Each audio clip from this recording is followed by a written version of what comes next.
अड़े अड़े दाढ़ी बचका खुश चको बनो खुश सब खैर दाढ़ी बचका घणे टाइम खां पोइ गॾिया आहियूं।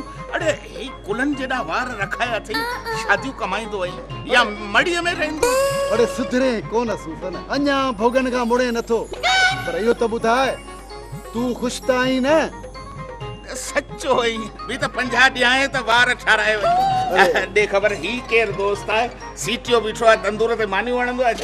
खुश आई चऊं भलो जोड़ बियो खैर। सुफन इहो त ॿुधाए औलाद केतिरी थी? 4 पुटड़ा अथम। मथीअ जी महिरबानी आहे।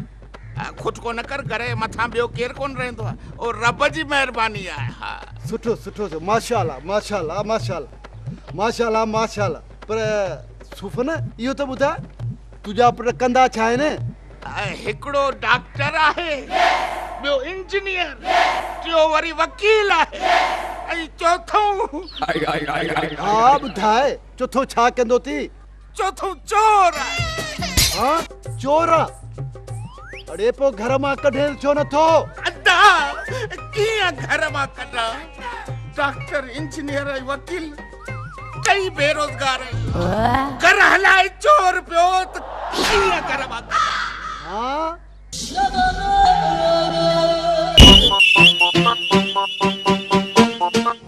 जी हुकुम।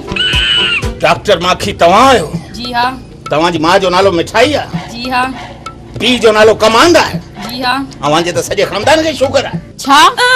डॉक्टर साहिबा अवां मुंहिंजी वाइफ खे कहिड़ी दवा खाराई आहे जो हुनजी शख्सियत ऐं मिजाज ई तब्दील थी वियो आहे? अदा तव्हांजी वाइफ जो नालो छा आहे? हुनजो नालो शाज़िया आहे। तव्हां हुनजो कहिड़ो इलाज कयो आहे? तव्हां हुनखे अहिड़ी दवा खाराई आहे अॻे हू आऊं जॾहिं घर ईंदोसि मूंखे ॾिसी चवंदी मुंहिंजो शाहरुख खान आयो आहे।